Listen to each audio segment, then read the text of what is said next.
Olá! Hoje a gente vai mergulhar num conflito que é fundamental. A falha de um sistema que é linear, que é baseado em legado, contra o outro sistema, um que é totalmente novo e radical. É, na verdade, um choque entre duas formas de enxergar a realidade, uma história que se desenrola através da figura do pai terrível e da grande questão sobre quem vai ser o seu herdeiro. Essa frase é uma confessão brutal, né? E é exatamente o nosso ponto de partida. É a mentalidade de um soberano que construiu seu mundo inteiro na base da força, onde o império é basicamente uma extensão dele mesmo, uma estrutura que só fica de pé por causa do controle externo. E aí a gente chega na questão central de tudo isso. Será que a continuidade, essa coisa linear, a simples passagem do bastão, será que isso consegue sustentar uma estrutura que depende tanto da força de quem a criou? Ou será que a própria ideia de sucessão já carrega dentro dela a semente da sua própria destruição? Para a gente entender isso melhor, vamos primeiro explorar o paradoxo trágico dessa dinâmica. É o que a fonte original chama de o legado impossível. Olha, o dilema psicológico aqui é muito profundo. O pai projeta no filho a esperança da sua própria imortalidade, uma continuação perfeita do que ele fez. Mas o filho, para realmente existir, para ser alguém, ele precisa ser um indivíduo, um outro. E é aí que está o beco sem saída. Se ele for uma cópia perfeita, ele não tem um eu. Agora, se ele for diferente, pronto, ele quebra a corrente da continuidade. É uma verdadeira prisão existencial. E essa tabela aqui ilustra o conflito de um jeito brilhante. De um lado está a esperança do pai, um espelho, a imortalidade. Do outro, a necessidade do filho, criar o próprio mundo, mesmo que para isso ele precise quebrar o espelho. No fim das contas, o sucesso do pai acaba se tornando a prisão do filho.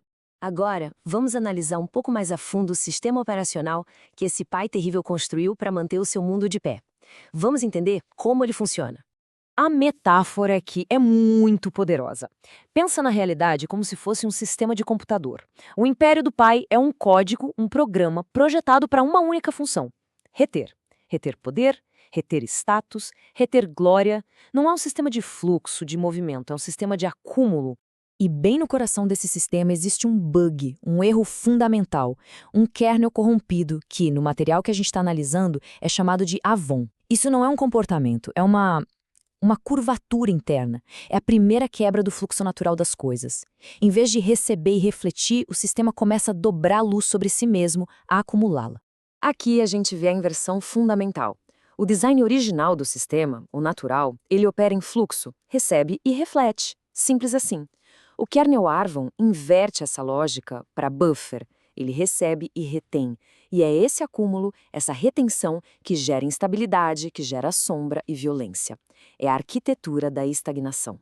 O ponto crucial aqui é o seguinte: um sistema construído sobre retenção é, por natureza, instável. Agora vamos ver exatamente por que ele está fadado a falhar. Essa citação revela o paradoxo central. O pai, que é um conquistador, ele precisa de um herdeiro com a mesma força. Mas se o filho só obedece, ele é fraco, é um mero executor. Para ser um sucessor digno, ele precisaria ter a coragem de se rebelar, quebrando a própria continuidade que o pai tanto deseja. Então a consequência disso é inevitável. O modelo de sucessão linear força o herdeiro a uma escolha trágica. Ou ele se anula e vive como uma sombra, ou ele precisa cometer um tipo de parricídio simbólico para se tornar ele mesmo. O sistema já nasce com a semente da sua própria destruição dentro dele. Mas e se existisse uma alternativa radical para todo esse sistema? Vamos entrar agora no que é chamado de protocolo de ruptura, uma quebra total com essa lógica de continuidade de controle. Dá uma olhada nessa imagem. Ela propõe uma estrutura de tempo completamente diferente. Em vez de uma linha reta, a gente tem uma pirâmide. E a cruz, aqui, não é só um evento na linha do tempo, ela é o vértice. É o ponto que redefine o começo, o Éden, e o fim, o Apocalipse. Não é uma continuação, é uma reconfiguração de toda a realidade, que quebra o legado linear. E essa comparação aqui deixa a diferença claríssima. O sistema do Pai Terrível depende de defesas externas, precisa de um exército de soldados para se proteger. É um sistema vulnerável, que pode ser sitiado, pode ser cercado. Já o protocolo de ruptura, bom, ele opera a partir de uma fonte interna, a água viva, é autossuficiente, ele não depende de nenhuma rede externa. Essa imagem é a análise estratégica perfeita da situação. Enquanto o sistema do pai precisa controlar os poços lá fora, os recursos, o outro sistema é como um reino que tem uma nascente interna. A conclusão disso é militar e espiritualmente devastadora. Uma cidade com a sua própria fonte não pode ser cercada, não pode ser controlada. A força não vem de fora, vem de dentro. Então, no final das contas, tudo se resume a uma escolha fundamental. Uma escolha entre dois paradigmas, duas formas de operar na realidade. E este slide resume tudo perfeitamente. De um lado, o sistema de dependência externa, um templo físico, controle por acesso, um coração de pedra. Do outro, o sistema da fonte interna, um templo vivo, vida por comunhão, um coração de carne. A escolha, no fundo, não é sobre seguir uma figura de autoridade, mas sobre qual sistema operacional a gente instala no nosso próprio ser. Isso tudo nos deixa com a pergunta final para refletir. O que define a nossa força? É uma estrutura externa, rígida como pedra, que precisa de exércitos para ser defendida?